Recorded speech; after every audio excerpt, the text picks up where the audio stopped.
Hello and a very warm welcome. In today's video we're going to talk Franco Colapinto, the guy who's replaced Logan Sargent. I don't know much about him, so I'm going to find out some news about him today. Williams are loving this, aren't they? Because they're getting a lot of headlines, PR, media coverage. It's a shame we're not talking about their actual on-track performance. I've done so many videos about Williams now, I'm kind of getting bored. But Colapinto's big news, as he's just basically doing the last 9 rounds for Williams. What I do know about him is he's Argentinian racing driver. I believe he's the first since Gaston Mazzacane in 2001. We have had Argentinians before. He's won the F4 Spanish Championship. There's something about Fernando Alonso. I'm sure Fernando Alonso took him under his wing or something, or gave him an opportunity. And he's a Williams Academy driver, and he's been promoted, but we know how Williams treat their Academy drivers. So, yeah. The first round at Monza, I believe Monza, he couldn't really have an easier track for his first race. You look at Ollie Behrman, who came in for Sainz, and that's a tough track. Monza's quite an easy track. Remember De Vries when he replaced Albon with his appendix out? De Vries came in and he scored points on debut for Williams. Then he went to AlphaTauri and he was rubbish, wasn't he? And he got sacked.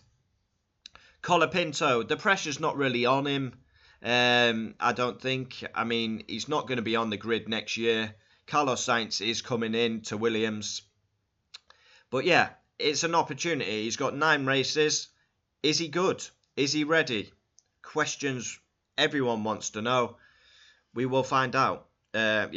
Franco Alejandro Colapinto, Argentinian racing driver, born in Buenos Aires. I always butcher that. Colapinto got a long history of MP Motorsport, F3 and F2. Yeah, he's going to replace Logan Sargent. He has been a member of the Williams Academy since 2023. I've already recorded this video once. I tried sharing the screen of what I'm looking at, which is just Wikipedia. Going off his Wikipedia. It's just been updated. He is now a Williams driver. So I tried to share the screen. It didn't work for some reason. First Argentinian, since Gaston Mazzacane.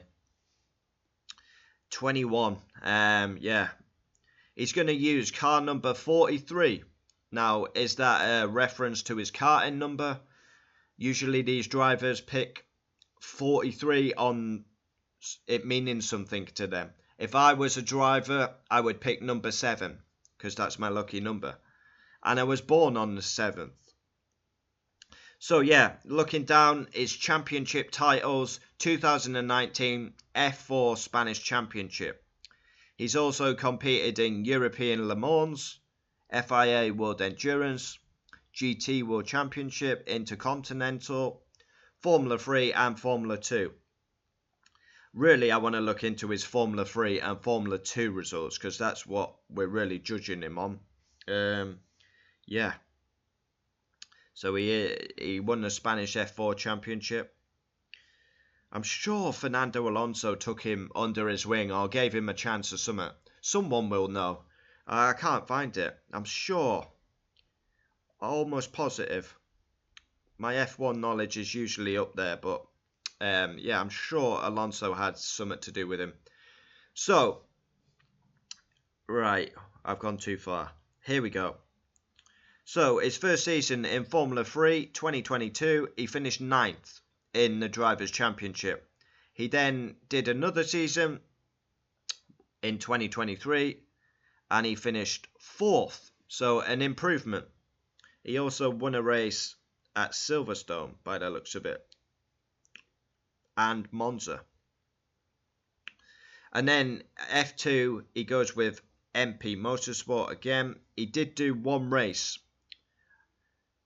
So he did F3 for MP Motorsport. Then he must have done one race in F2. Abu Dhabi right at the end. He finished 19th, so that's nothing to write home about. Then 24, MP Motorsport F2, full-time driver. Imola sprint race. I believe he passed Paul Aaron on the last lap.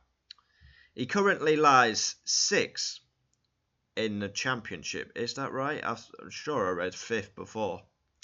But he's just looking at his results. Bahrain sprint 18th. Bahrain feature 6th. Jeddah 11th. Jeddah retired. Melbourne 4th. Then in the feature disqualified. Imola won the race. In the feature he finished 5th. Monaco 5th, 13th. Spain 18th, 2nd. So a podium in the feature. Austria 11th, 2nd. Silverstone 5th, 4th.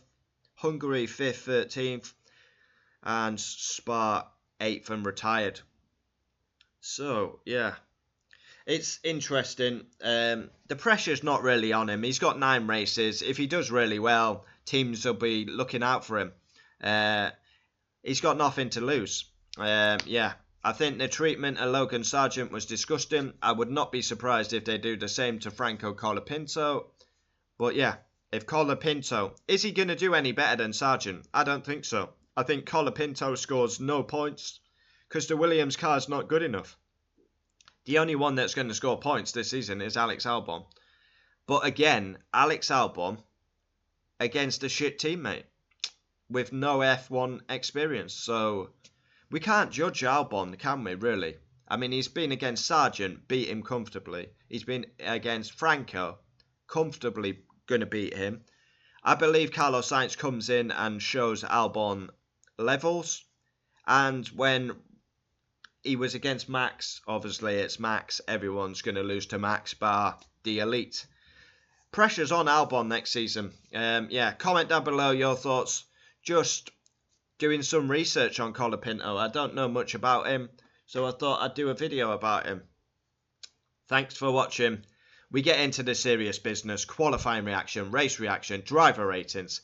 No more Williams videos for a while. Williams, honestly. There needs to be protest. If I was local to Grove, I'd protest. As Laurie... who was it that said protest? They were going to protest. It wasn't Laurie. It was someone else. I feel bad now. I'm going to give him a shout out. I think it was Mick. Mick and a load of numbers. Let me find it. We can't end on that. Someone was local. Where is it? I can't find it now. Maybe it was on review. I think it was Mick and Mick S. Loads of numbers. Adios, adios.